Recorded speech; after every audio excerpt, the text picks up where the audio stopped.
Yo tengo un texto que me costó mucho trabajo lograr armarlo, pero de repente se volvió fácil. Y yo creo que es la obra de muchas personas que oraron por mí para que pudiera entregar la palabra. Yo le doy gracias a ellos y los pongo delante del Señor. Ahora, yo quisiera mencionar que estamos en el tema de la doble vía. Hemos estado trabajando en este tema durante un par de meses por lo menos.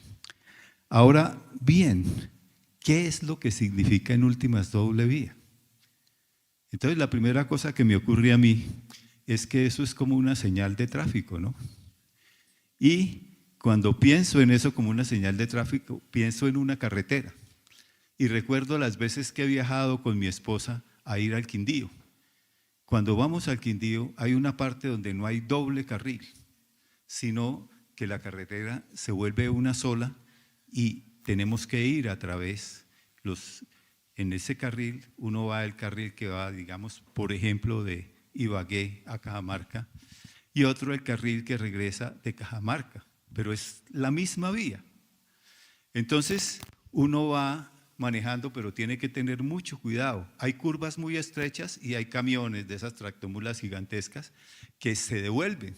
Entonces uno realmente ahí incluso tiene que parar para que él pase. Y si él tiene un descuido o yo tengo un descuido, vamos a tener un accidente de pronto con efectos muy negativos. Entonces fíjense ustedes que hay una dependencia. Yo voy en una dirección y tengo que tener cuidado, y de mí depende la seguridad del que viene en la dirección contraria. Y por otra parte, yo dependo de cómo él maneje. El accidente no es solamente mío, puede ser de él o eso. Entonces tengo que tener muchísimo cuidado. Y eso es la primera cosa que se me ocurre cuando pienso en doble vía. Pero hay otras doble vías, y una de las doble vías que me ha parecido más interesante fue la que empleamos cuando empezamos este programa, este ciclo. Nos dieron a cada uno de nosotros una tarjetica. ¿Ustedes recibieron esta tarjetica? Bueno, ¿y qué había que hacer con la tarjetica? Sí, señor, en la parte trasera había que colocar las peticiones de oración. O sea que cuando las recogieron, yo entregué la mía con unas peticiones de oración y cada uno de nosotros entregó la de él con sus peticiones de oración. Esas tarjeticas las recogieron y cuando terminó la reunión, terminó el culto, nos dieron a cada uno una tarjetica, que no era la mía, me dieron la de alguien más. Pero alguien más quedó con la tarjeta que yo llené. Y la instrucción era orar conmigo, ¿cierto? Entonces terminamos orando unos por otros. Yo lo he hecho por las personas de la tarjeta. Yo no sé quién es. Y seguramente quien tiene la tarjeta no sabe quién soy yo. Pero los dos estamos unidos, el uno con el otro, cada vez que oramos. Y a mí eso me parece fabuloso. Él ora por mis peticiones, yo oro por las peticiones de él. Pero la congregación está haciendo eso. Esa también es la doble vía. Una doble vía donde somos los unos responsables por los otros y también podemos pedirle al Señor responsabilidad por los otros. Ya con ese concepto, espero que sea un poco más claro en este momento. Para mí, alguien un día me preguntó y me dijo, ¿qué es eso de la doble vía? Entonces yo con estas ilustraciones les digo en qué consiste. Vamos a trabajar con base en un texto de la epístola de los Efesios. ¿Ustedes han oído hablar de los Efesios? ¿Sí? ¿Todos lo conocen? Saben que Éfeso es una ciudad que estaba en el Asia Menor y que fue muy, muy importante. Tenía un templo increíble de adoración a la diosa Artemisa. Eran paganos, ¿cierto? Y allá había un centro de culto de la diosa Artemisa. Y se había desarrollado una ciudad que no era chiquita, era una ciudad de 300,000 habitantes. Y había personas que tenían comercios como uno ve en algunos de los santuarios donde venden velas, venden cosas de esas. Allá vendían estatuicas de la diosa Artemisa y la gente iba a peregrinar allá. Bueno, eran paganos. También en esa ciudad había un puerto que comunicaba a Europa con Asia. Era bien importante el puerto, había muchos negocios, muchos comercios y por ese puerto llegaban mercaderías para todo el mundo. Fabricaban mercaderías, etc. Pero además también llegaban ideas. O sea que era una ciudad con un ambiente complicado. Hacían mucha hechicería y mucha magia.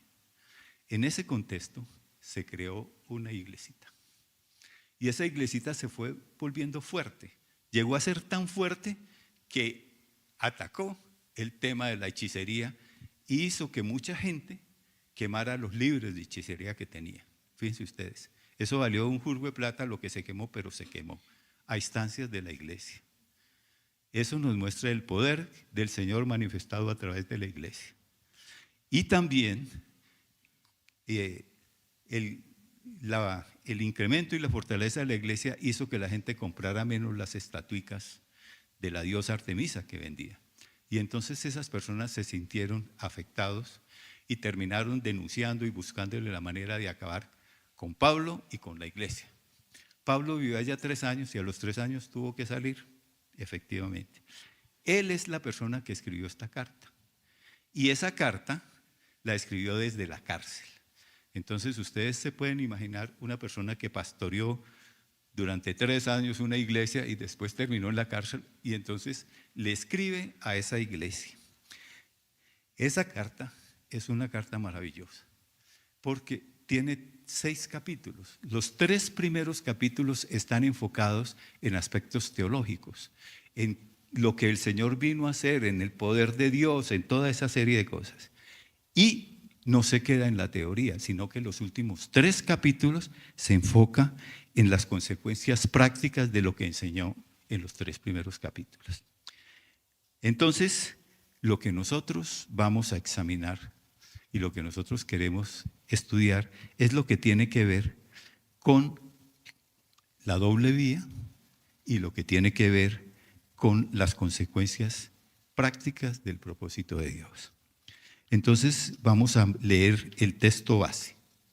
Por favor, si quieren parar. Vamos a leer el texto base que es Efesios 4:28 a Efesios 4:32.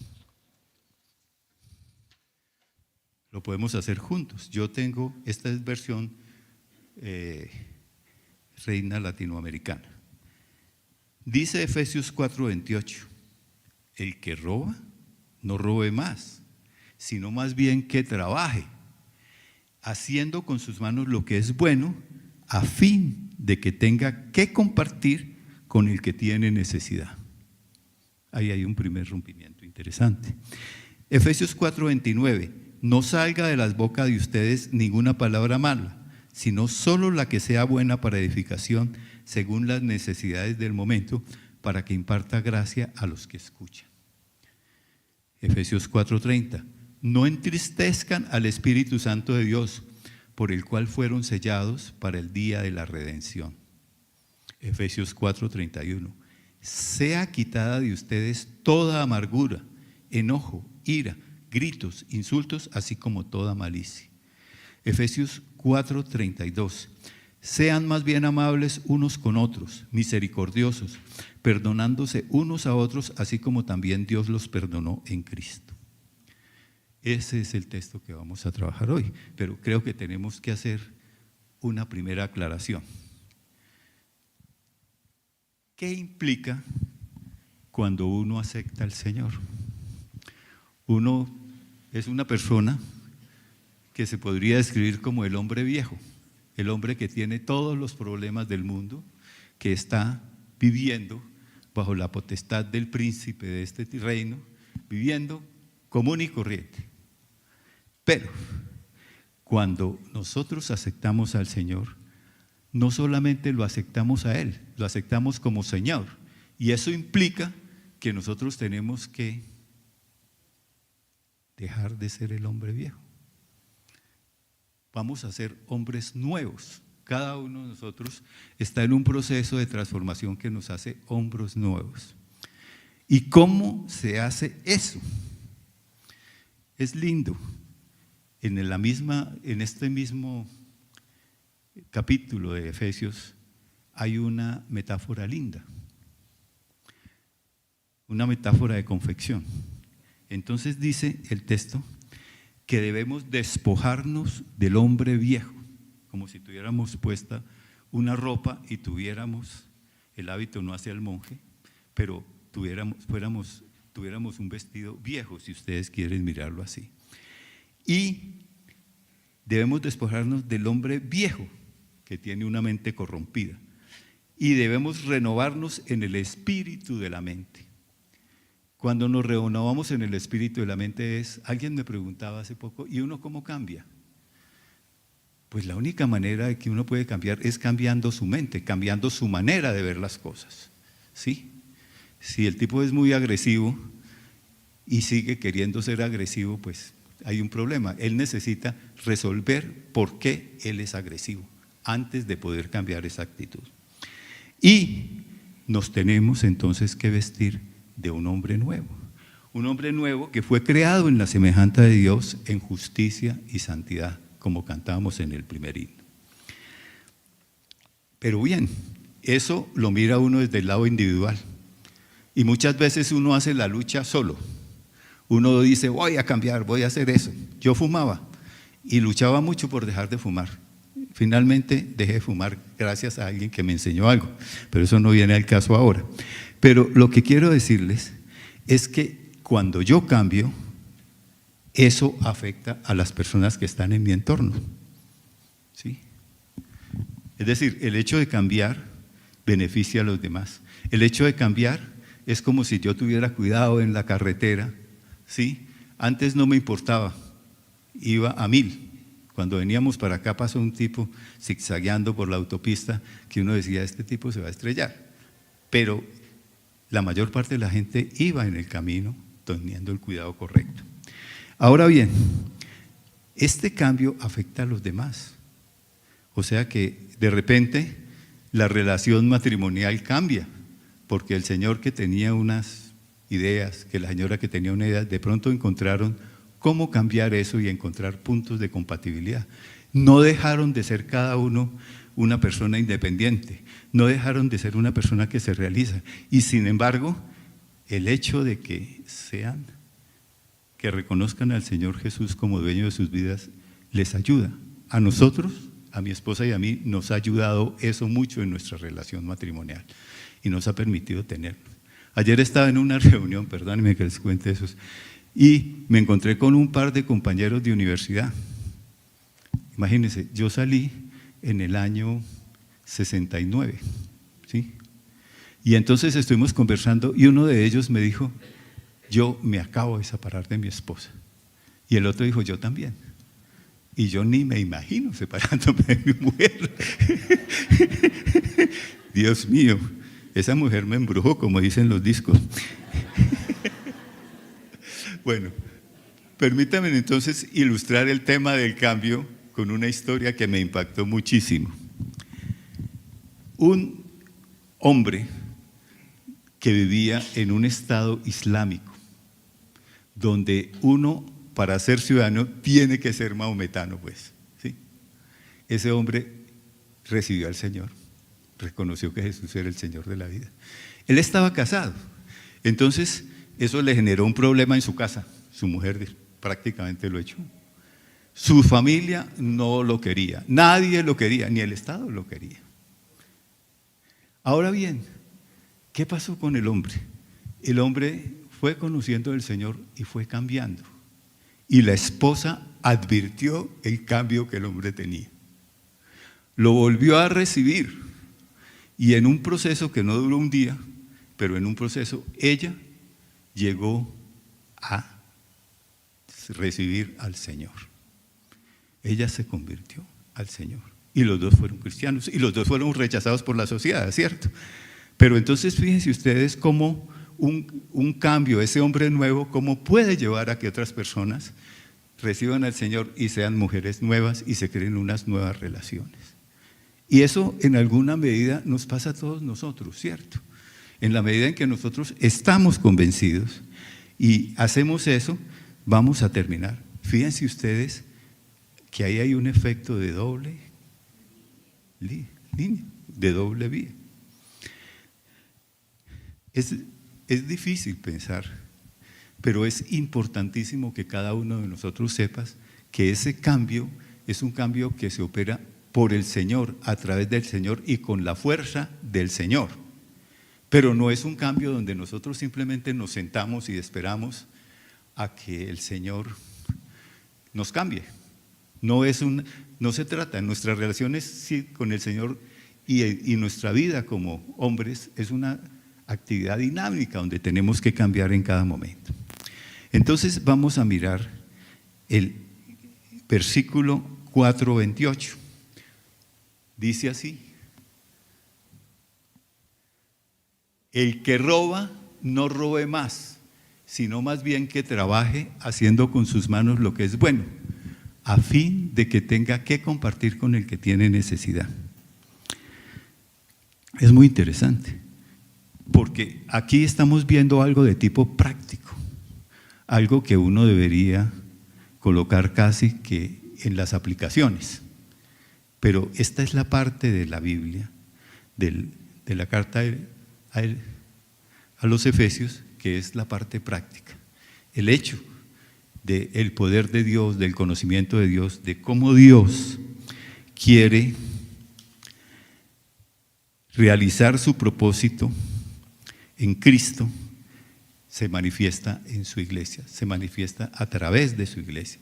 O sea que todos nosotros que estamos aquí, que formamos parte de la iglesia del Señor, tenemos la responsabilidad de cambiar para cumplir el propósito que tiene el Señor con la humanidad. De ahí que haya que buscar que otras personas conozcan al Señor. Hablemos entonces de el que roba y no robe más. Pónganse a pensar, normalmente antes de que yo fuera cristiano, yo trabajaba, yo no robaba, yo trabajaba, cumplía con todo, ¿cierto? ¿Y para qué trabajaba yo?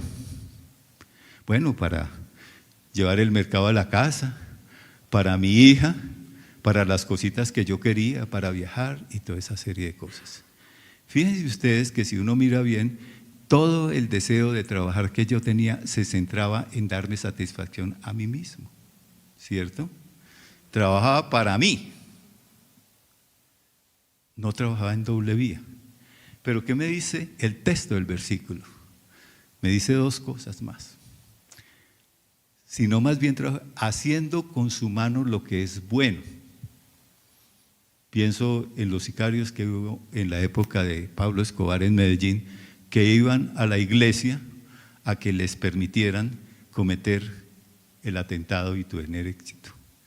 Eso no es nada bueno, ¿cierto? Podría el hombre pensar de una manera terrible que él sí estaba trabajando, pero no era algo que cumpliera esto. Pero el punto más importante de este versículo es ¿para qué trabaja uno? ¿Qué dice el versículo? Para compartir al que tiene la necesidad. Yo no soy indiferente. Yo veo que hay necesidades. Yo tengo medios y de pronto puedo ayudar en las necesidades. Y lo debería hacer. ¿Por qué? Porque me nace del corazón. Porque yo soy un hombre nuevo, ¿cierto? Ese es un primer efecto. Y eso es un efecto de doble vía. ¿O no? Bueno, pasemos a otro tema. Muy común. Palabra. Veamos el versículo 29. El versículo 29 dice: no salga de la boca de ustedes ninguna palabra mala, sino solo la que sea buena para edificación, según la necesidad del momento, para que imparta gracia a los que escuchan. El tema de la palabra se presenta muchas veces en la Biblia, en muchos pasajes. Por ejemplo, en Proverbios dice que 18:21 dice que muerte y vida están en el poder de la lengua, y los que la aman comerán su fruto. Entonces, nosotros debemos cuidar nuestro lenguaje. Santiago nos dice que una sola palabra enciende una llama. Hay que tener mucho cuidado, porque a veces uno inclusive puede decir cosas que son verdad, pero como dice ahí, no son oportunas, ¿cierto? ¿Cuántas veces me ha pasado a mí que me dicen, uy, va a pasar tal cosa? Bueno, me invitaron a tal cosa, pero no le cuentes a nadie. Y entonces de pronto alguien dice, a mí yo voy a ir a tal parte, y yo le digo, yo también, porque a mí también me invitaron. Y sucede que esas personas querían tener discreción para limitar a quienes invitaron. Entonces, fíjense que no es una palabra mala, es algo que es verdad, pero sí es inoportuna, ¿cierto?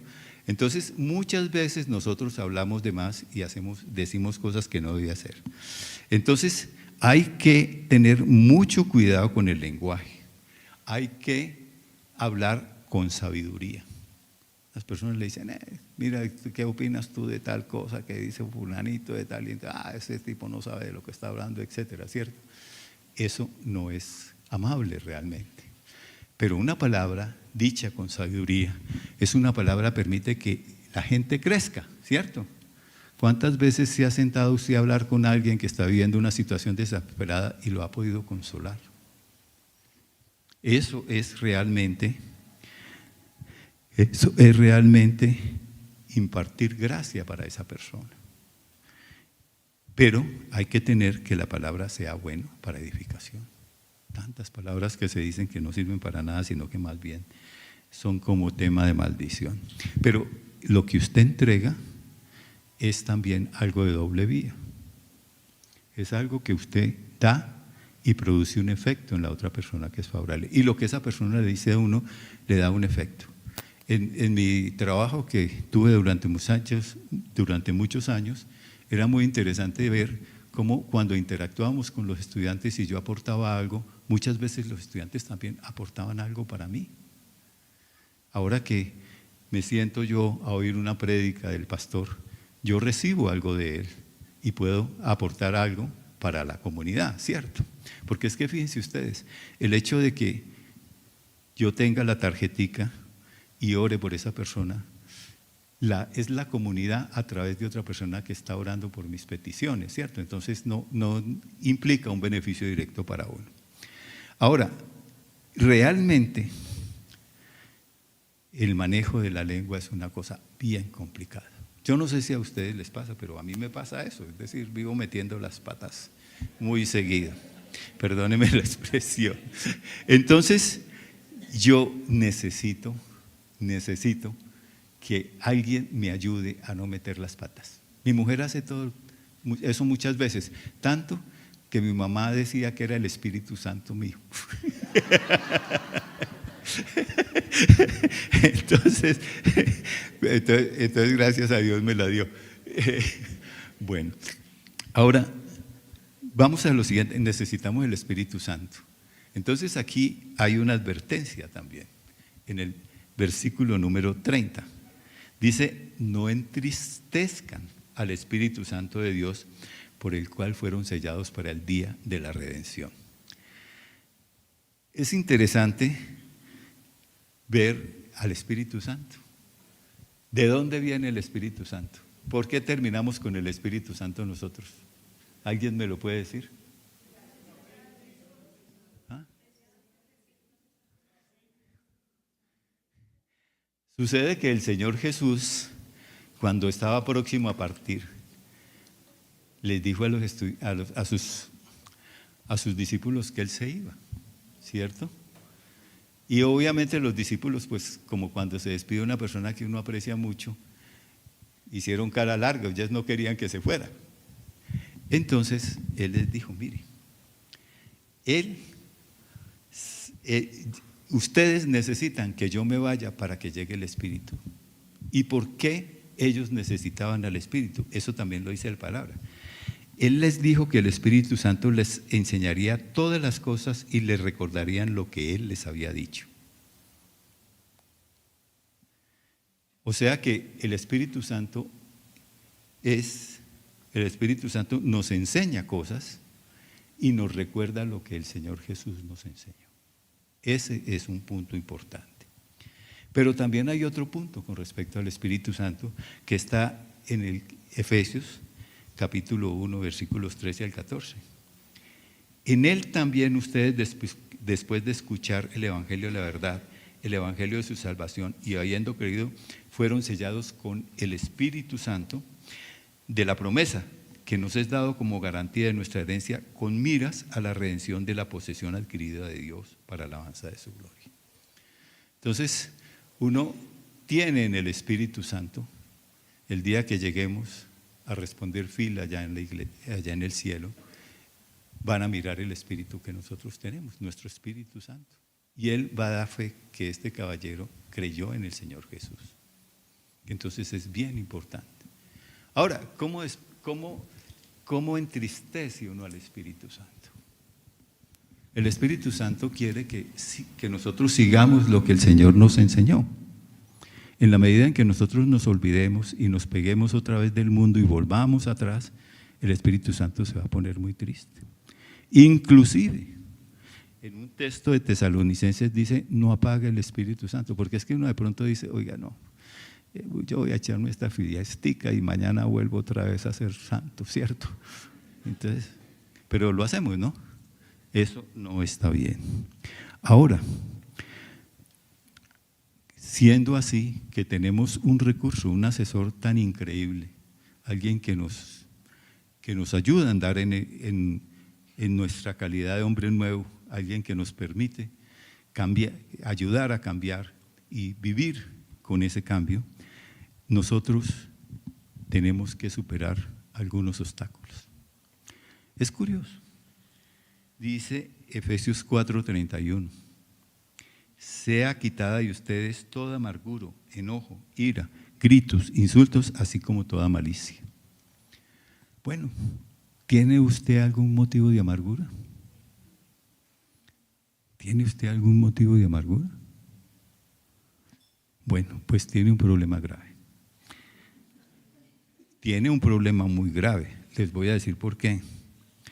Realmente, la amargura no surge de la nada.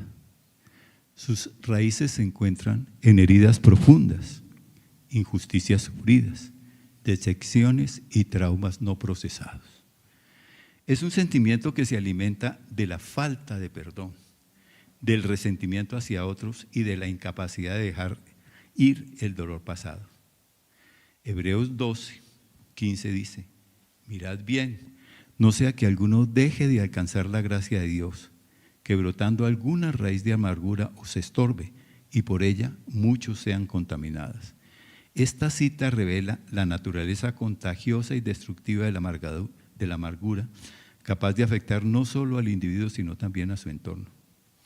La amargura, se manifiesta de maneras sutiles y a menudo encubiertas.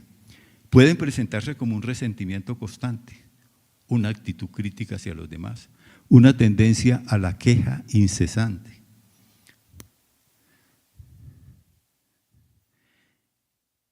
O una ira reprimida que se manifiesta en explosiones incontrolables. En ocasiones se disfraza de religiosidad, buscando justificación en la propia rectitud. Es crucial estar alerta a estas señales, ya que la amargura, si no se aborda, se enquista en el corazón y corrompe la vida espiritual. Sentir amargura no es necesariamente un pecado, pero permitir que esta emoción controle nuestras acciones y pensamientos puede llevarnos al pecado. Efesios 4:26 al 27 dice, airaos, pero no pequéis. No se ponga el sol sobre vuestro enojo, ni deis lugar al diablo. Todos nosotros vivimos situaciones donde se nos plantean conflictos, donde nos tratan mal, donde nos resentimos, es decir, el problema no es que usted sienta la emoción y decir eso está mal, yo no lo acepto, etc. El problema es que usted se quede ahí, ¿cierto? Y no deje que eso maneje su vida. Y hay muchas personas, uno inclusive en la vida pública oyendo las declaraciones de algunas personas, uno dice, esta persona está amargada. ¿Qué hacemos? Pues de pronto para ayudar a otros, sobre todo en nuestro contexto de iglesia, nosotros podríamos ayudar a alguien que luche con la amargura. Esa persona tiene que ser consciente que ella está amargada y es importante escucharla con empatía, orar por ellos y animarlos a buscar la sanidad de Dios. Como mencionaba en otra exposición, Gálatas dice: sobrellevaos los unos las cargas de los otros y cumplid así la ley de Cristo. Muchas veces el hecho de que uno se sienta mal implica la necesidad de acudir a alguien que le ayude. ¿Sí? Alguien de confianza, puede acudir a alguien de confianza, alguien que le permita. Pero es decir, si alguien que está así envenenado acude a uno de ustedes, lo mejor es que lo escuchen con empatía, que oren y que lo animen a superar eso. La gente, por ejemplo, se le acabó el trabajo, era un gran trabajador, siente dolor por eso. Uno cambia de posición, cambia de trabajo, decide, toma unas decisiones y después lucha con lo que implican esas decisiones. Entonces es muy importante realmente eso. Ahora, si ustedes miran bien, de estos 6 versículos, hay 3 que dicen no, ¿cierto? Perdón. No roben, sino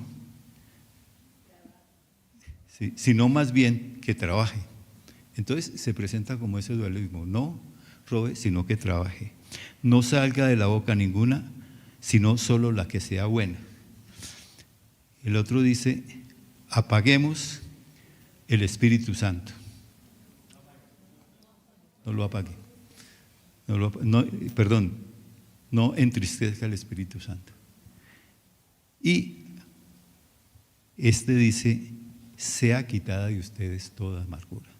Si ustedes ven ahí un crescendo donde esto, no entristezcan y sea quitada de ustedes toda amargura. Pero el último versículo es un versículo muy hermoso, que dice: ¿cómo tenemos que ser? Y ahí es donde aparece el título de esta charla: amabilidad de doble vía. Dice Efesios 4:32: sean más bien amables unos con otros, misericordiosos, perdonándonos unos a otros, así como también Dios los perdonó en Cristo. Ninguno de nosotros es perfecto. En nuestro relacionamiento con los demás no tenemos siempre fallas, ¿cierto? Mi hijo, vaya y cuida a los niños. Ay, yo tengo pereza. Bueno, entonces siempre hay situaciones de ese tipo. Oye, ¿por qué no lavas los platos? En ese momento estoy ocupado, tengo un negocio muy importante. Bueno, entonces todo eso genera roces chiquitos. A veces los roces no son tan chiquitos, pero somos así. Entonces dice, nuestras relaciones con los demás deben ser de amor y confianza, desinterés y solicitud de uno por el otro. Efesios exhorta a que nos relacionemos con los demás como Jesús se relaciona con el Padre y con nosotros. Entonces, vamos a orar.